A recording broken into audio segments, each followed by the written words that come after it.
There have been some fantastic stories all over the world about the most powerful letter from Germany, BMW's M.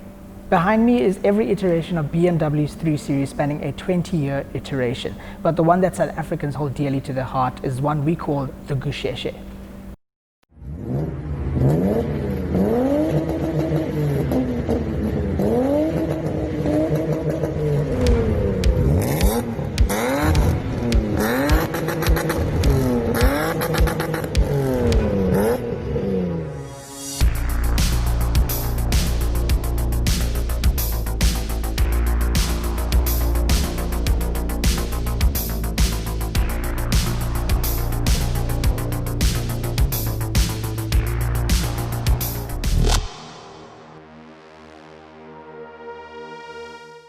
But we all know the people's favorite has a legacy, so spanning from the top of the list all the way to the original form, it's time to now talk about the one that is the most popular right now, the F80 M3.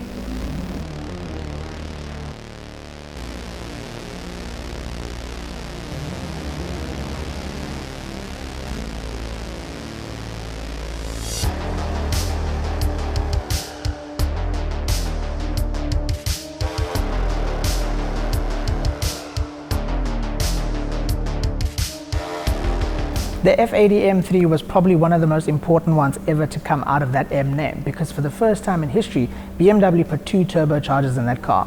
Never did we ever see in its 20-year lifespan a turbocharged M car. But did it change the car? Not really. It actually made it more livelier and a more wilder product, and that's where the whole M-Town spawned from.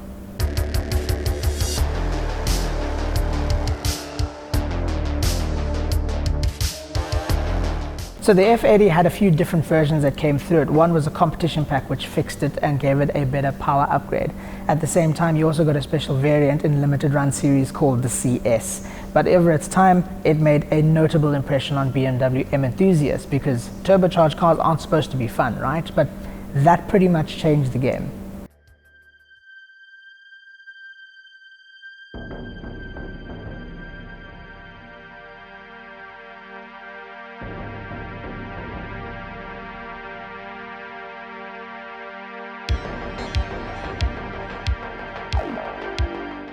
The E92 M3 was absolutely special because it was the last known M3 to use a V8 engine. Now, if you had that car, you could redline it all the way to 8,300 RPM. Built in development with Sauber, it stood out as one of the most iconic NA M3s to ever come out of the M production line.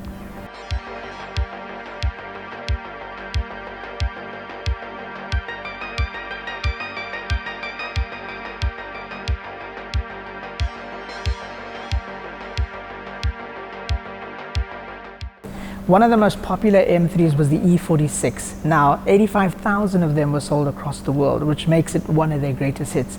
If you're looking for a special edition version of that, it came in a CSL. So if you pick one up, it's worth quite a pretty penny now. But besides that, the 3.2-litre straight-six won Engine of the Year multiple times in its history record. So it just goes to show you, the inline six will forever stay with BMW.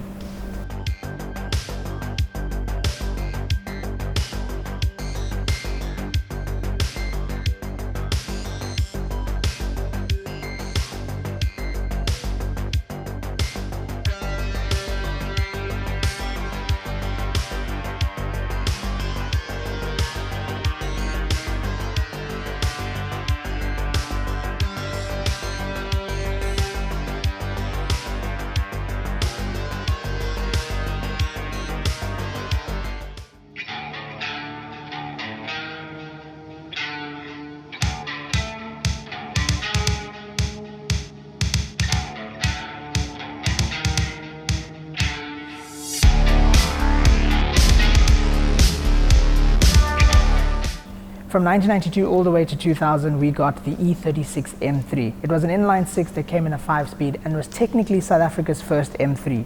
We did get the 333 because the E30 never made it here, but if you want to go for technicalities, the E36 was the first M3 to ever hit our shores.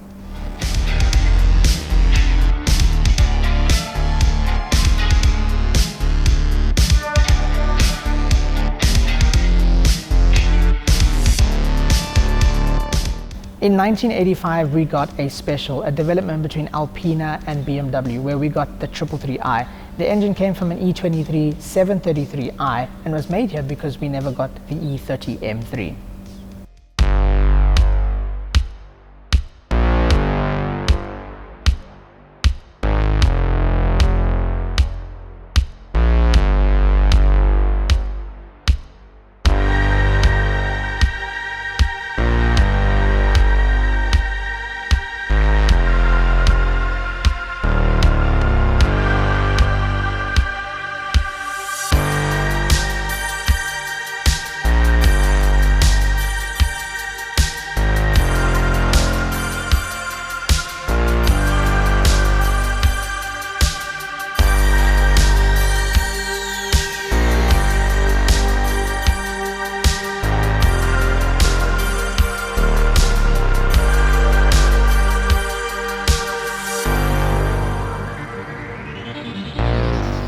The E30 325IS is a true South African icon because we never got the E30 M3, we got a 333i instead.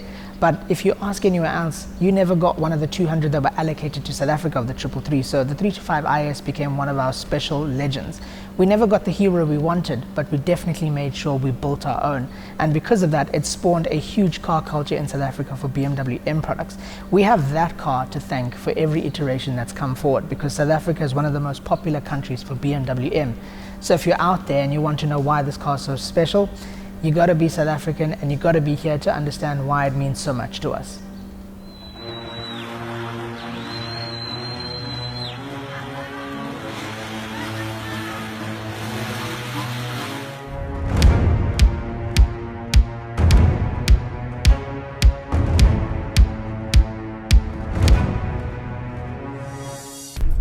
So what is the Gusheshe like to drive, the 325IS? I'm not going to lie to you, this is a big hero car for me. I'm sure for plenty of you out there, you grew up just like me, seeing it being spinned, raced, and just an icon in the distance when you're driving around and admiring it from a distance. So this is absolutely special. And I know they say you shouldn't really drive your hero car, but I am now, and I'm really just having the biggest smile on my face.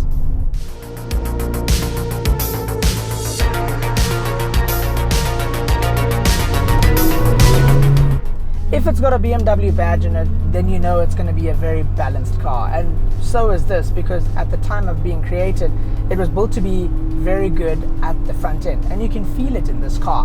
When you take it into a corner, when you feel the lean in and lean right, it all translates into a very finely tuned, almost front wheel drive car. And I know that's very weird to say, but it kind of feels like that. But even though it is rear wheel drive, because I mean that's signature BMW, and you chuck it into the corner, you can feel the balance of the rear coming out, and that is perfection. It's designed so well that it just fits the needs so perfectly.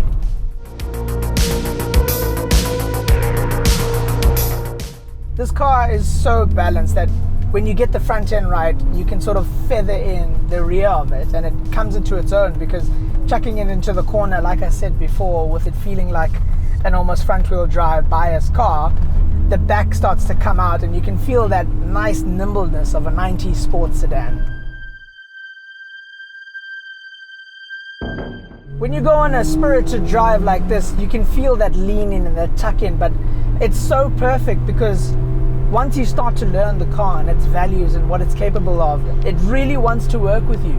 I know people say that 90s cars are very difficult to drive, but once you get it right, the car just wants to make you feel like you're a hero. 0 to 100 in this car only takes 7.5 seconds, and it has a top speed of just over 220. And I know that doesn't sound like much these days because a modern day hatchback can do that with no sweat. We can go read about it on the internet if we wanted to, but this car is more than that. It's got no software, no gadgets, no gizmos, no switch gear to help you feel like a hero. It's pure mechanical hardware. It will go as fast as you want it to go. You don't have to be someone of a PlayStation generation. It really doesn't want that. It wants you to be a hardcore, gritty, full-time driver.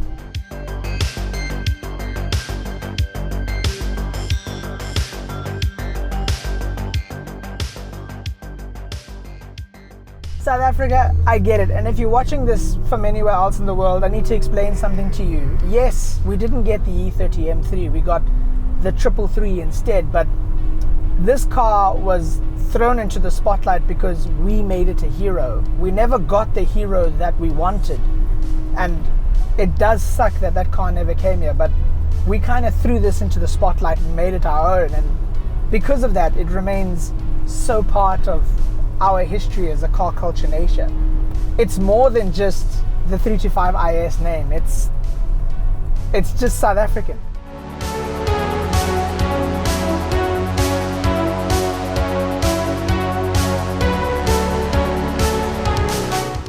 This car doesn't have an M badge, nor does it have the prestige, but the Gusheshe is something so unique to South Africans. It's more than that. It's the culture, it's the history, and more importantly, the Gusheshe is its people. Without South Africans using it and loving it as much as they did, we wouldn't have such a rich BMW culture here. The 325 IS would have just been relegated as a classic for sure. But besides that, it's something that needs to be noted and recognized and respected, because without this, we wouldn't have the BMW history that we have here. The 325 IS made M culture, and for that particular reason, I have this car to thank, and I think you do as well. It earns my respect, and so should it with yours, because without this, what would BMW South Africa be without the Gusheshe?